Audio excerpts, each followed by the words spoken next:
Bienvenue sur notre chaîne Ma Santé. Aujourd'hui, nous allons aborder les symptômes du diabète. Mais avant de regarder la suite de cette vidéo, n'hésitez pas à vous abonner à notre chaîne, à aimer nos vidéos et à activer la cloche afin de recevoir nos prochaines vidéos qui abordent des sujets riches en matière de santé. D'abord, la fatigue et la faiblesse générale représentent l'un des symptômes courants associés au diabète, pouvant avoir un impact significatif sur la qualité de vie des personnes touchées. Cette fatigue peut être le résultat de plusieurs facteurs liés à la gestion anormale du glucose dans le corps. Lorsque le diabète n'est pas bien contrôlé, les cellules ne reçoivent pas la quantité adéquate de glucose nécessaire à la production d'énergie, ce qui peut entraîner une sensation persistante de fatigue. De plus, les fluctuations du taux de sucre dans le sang peuvent contribuer à des variations d'énergie tout au long de la journée, entraînant une sensation de faiblesse physique et mentale. La fatigue associée au diabète peut également découler de troubles du sommeil, fréquemment observés chez les personnes atteintes de cette maladie. Les fluctuations des niveaux de sucre dans le sang pendant la nuit peuvent perturber le sommeil, entraînant un repos insuffisant et contribuant ainsi à la fatigue diurne. De plus, les personnes diabétiques peuvent être plus susceptibles de souffrir d'autres problèmes de santé tels que l'apnée du sommeil, ce qui aggrave encore la qualité du repos nocturne.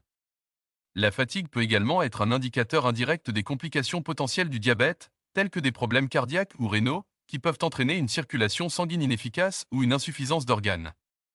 Ces complications contribuent à la fatigue en affectant le fonctionnement optimal du corps. Par conséquent, il est crucial que les personnes diabétiques, ou celles présentant des symptômes de fatigue persistante, consultent un professionnel de la santé pour un examen approfondi et un suivi approprié.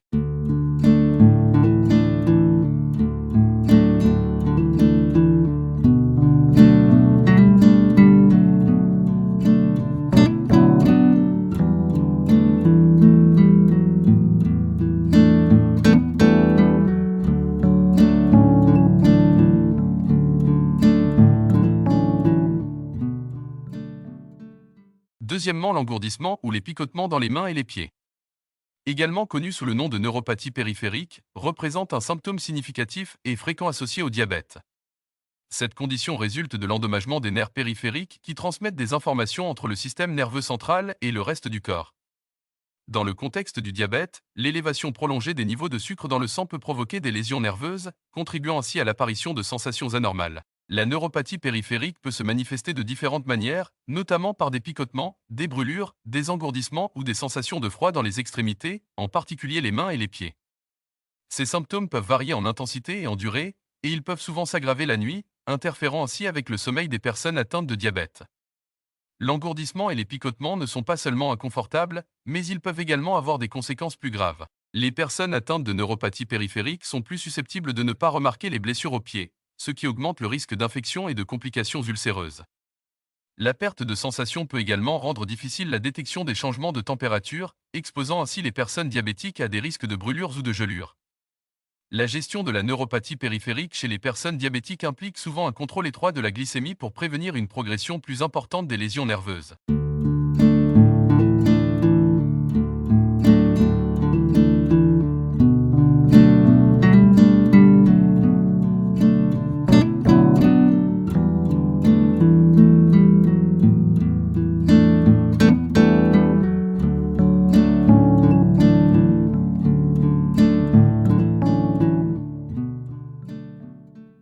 Troisièmement, la polyurie, qui se traduit par une augmentation significative de la production d'urine, représente l'un des symptômes prédominants du diabète.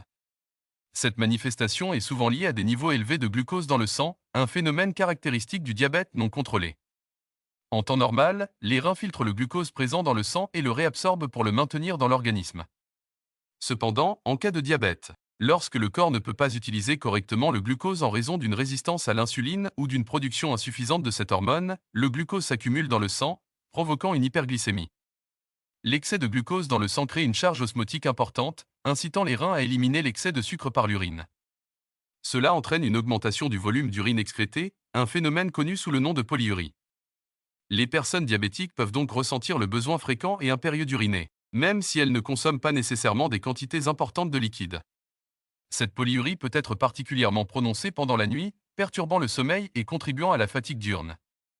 La polyurie n'est pas seulement un symptôme gênant, mais elle peut également entraîner la déshydratation si elle n'est pas compensée par une hydratation adéquate. La perte excessive de liquide peut également entraîner des déséquilibres électrolytiques, avec des conséquences potentiellement graves sur la santé. Ainsi, La gestion efficace de la polyurie chez les personnes atteintes de diabète implique généralement un contrôle strict de la glycémie, avec des ajustements de l'alimentation, de l'exercice et des médicaments, afin de minimiser les fluctuations du taux de sucre dans le sang.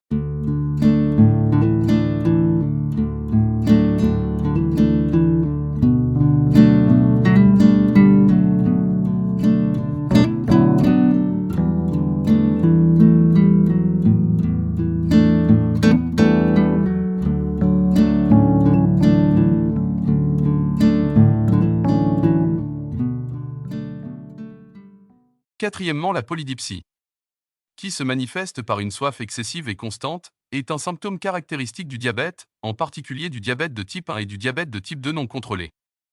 Ce symptôme découle directement des déséquilibres métaboliques associés à une concentration élevée de glucose dans le sang. En situation normale, les reins jouent un rôle crucial dans la régulation de l'équilibre hydrique en réabsorbant l'eau lors de la filtration du sang. Cependant, en présence d'une hyperglycémie, les reins sont contraints d'éliminer l'excès de glucose par l'urine, entraînant une perte d'eau importante. La polydipsie survient alors en réponse à cette déshydratation résultant de la polyurie. La soif excessive est le moyen naturel qu'a le corps de signaler le besoin urgent de rétablir l'équilibre hydrique. Les personnes atteintes de diabète peuvent ressentir un besoin constant de boire de grandes quantités d'eau pour compenser la déshydratation provoquée par l'élimination excessive de liquide à travers l'urine. Ce cercle vicieux entre polyurie et polydipsie est souvent l'un des premiers signes cliniques du diabète. Il est important de noter que la polydipsie n'est pas seulement un inconfort quotidien, mais peut également entraîner des complications si elle n'est pas correctement gérée. La déshydratation persistante peut affecter le bon fonctionnement des organes, provoquant des troubles électrolytiques et des déséquilibres métaboliques. Par conséquent, la prise en charge de la polydipsie dans le contexte du diabète implique généralement un contrôle attentif de la glycémie, associé à une hydratation adéquate et à des ajustements du régime alimentaire.